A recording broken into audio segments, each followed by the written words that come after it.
हिंदुस्तान विनायक भारत में आपका स्वागत है। आइए बढ़ते हैं खबरों। आज शुक्रवार को आनंद जिला खंभात 108 विधानसभा उपचुनाव का नामांकन पत्र कांग्रेस के प्रत्याशी महेंद्र सिंह परमार ने कांग्रेस के दिग्गज नेता जैसे भरत सिंह सोलंकी, अमित चावड़ा व अन्य साथियों की उपस्थिति में महेंद्र सिंह ने अपनी उम्मीदवारी दर्ज की।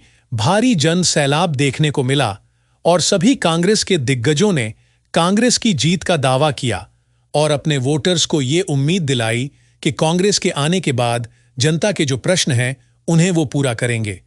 साथ ही साथ बीजेपी पर निशाना साधते हुए भरत सिंह सोलंकी ने कहा, बीजेपी इतने सालों से जनता की समस्या हल करने में नाकाम रही है, जो अब जनता बीजेपी को हराकर जवाब देगी। देखना, अब ये है अब की बार जनता किस और जाती है गुजरात। आनंद जिला खंभात से दीवान हुसैन शाह की रिपोर्ट।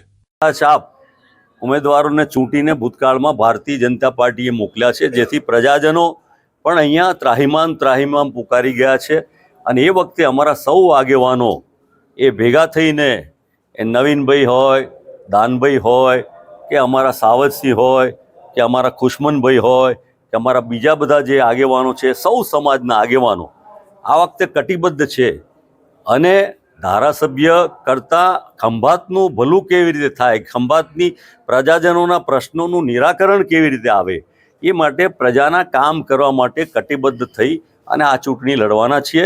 ચોક્કસપણે મને ખાતરી છે કે ખંભાતની પ્રજાના આશીર્વાદ વિધાનસભામાં કોંગ્રેસના ઉમેદવારોને મળશે અને તે જ રીતે લોકસભાના ઉમેદવાર તરીકે અમારા કોંગ્રેસના ઉમેદવાર અમિતભાઈ ઊભા છે, એને પણ ખંભાતમાંથી જંગી બહુમતી મળશે।